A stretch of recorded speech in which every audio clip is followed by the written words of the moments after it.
Yan'an, northern China, famously known as the power base for Mao Zedong, whose belief in self-reliance is echoed by the people's own resilience and self-sufficiency. Yet with population growth, the pressure on natural resources has reached unsustainable levels. Now, the Shaanxi Volunteer Mothers Association for Environmental Protection have started their own revolution against environmental degradation.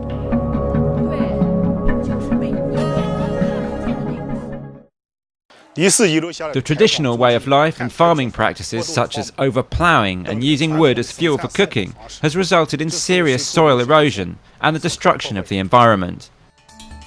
Recognising the problem, the government launched a reforestation programme in 1997.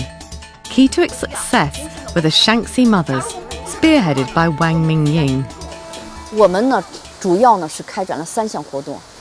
We were mainly involved in 3 activities. First was the reforestation project, where we planted trees, which we called Shaanxi Mothers Environmental Protection Trees. We've also launched training programs for more than 14,000 rural and urban women and family members. While the farmers were reforesting the land and learning how to reduce environmental degradation, the need for fuel for cooking and heating also needed to be addressed, as it wasn't just the environment that was at stake, but the health of the families and the burden on women who spent hours collecting bundles from miles away. I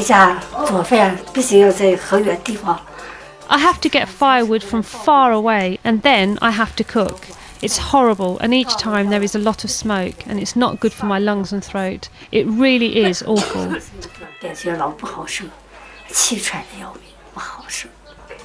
The Shaanxi mothers realised that if they were going to stand a chance of protecting the remaining trees and environment in the long term, they needed to find an alternative fuel source.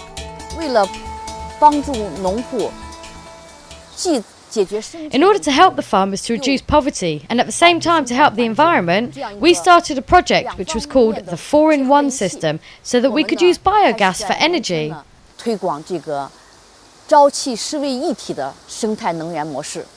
The 4-in-1 system is a way of turning human sewage and pig waste into biogas that can provide fuel for lighting and cooking. This is the general structure of the biogas pit. It's got 4 parts. This is the material inlet. Human waste comes from the toilet and the animal waste from the piggery. All this enters the fermentation chamber. This is the major part of the biogas pit, where the waste from humans and animals turns into biogas. Then there's a pipe which leads the gas to the kitchen for people to use. The slurry can be used for fertilizer for trees. I never thought that raw human waste could be used for cooking or lighting, and it has no smell at all.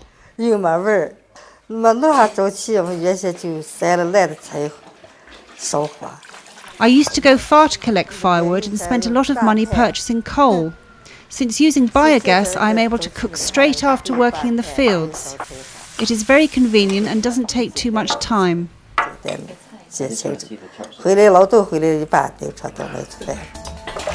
There's an added spin-off. The byproduct, slurry, can be used as a fertilizer for crops and fruit trees. Since using biogas, I have the slurry and use it to fertilize these vines.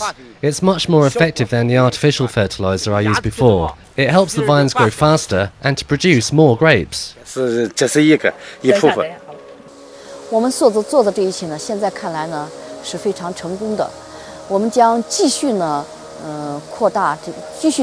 What we've done has been very successful, so we are planning to expand what we've done for the tree planting and training to the rural and urban communities, and also increase the number of houses in rural areas with biogas.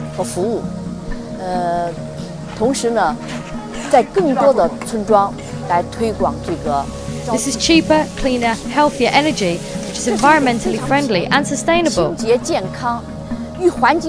The farmers all love it.